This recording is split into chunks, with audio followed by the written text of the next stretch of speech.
Hago ta yarinya nan ta haɗu, akwai kyau sosai. Kai ba zan bari kaina mafi ba, dole sai na san ina ne gidansu. Eh baby ji mana.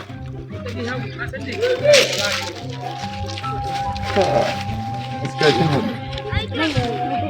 Ina da kyau sosai. Layi da gauri kin ji kawai na kama da sanki. Sabida irin surar da nake bukata kenan a koyaushe. In na kwanta ma farkin ki nake. Ashe da rabon zan iya haɗuwa da ki. Yau ɗin kenan. Kusan kuwa. Ka taɓa gani na kuma? Na, a mafarki yake ganin ki. Dan Allah in tambaye ki mana. Dan Allah ina ne gidanku? Gidanmu. Kwata-kwata bani da wani buri. Illa in san waye ke ki kuma in san ina ne gidanku.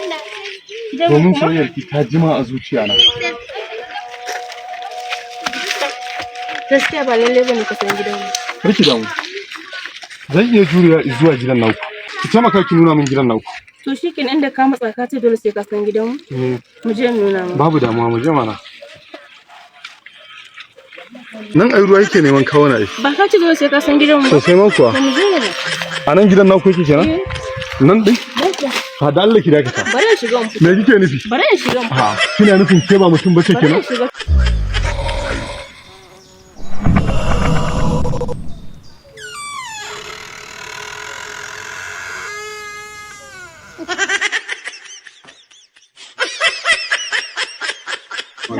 Ba ɗaya ne ban ga mutum ba ba ɗan totally. Yanzu dai na gan shi dai amma ban san gunde ba. Na ga kamar hakan nan bai ba. A san mutum akwai yawa ko ga gurin mutum yanzu. Ka san ne da kula-kulan ɗin mata. Shi ne.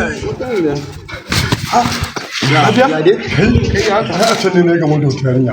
In ka ganta fa kyakkyawa ta fahimge. Ka san mai me wai faru? A shawai aljana ce. Aljana.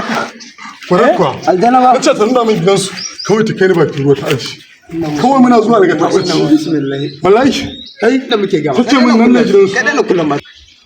Ashe aljana ce. Aljana kace ba. Kwarar kuwa. To ai ga tana a bayan ku.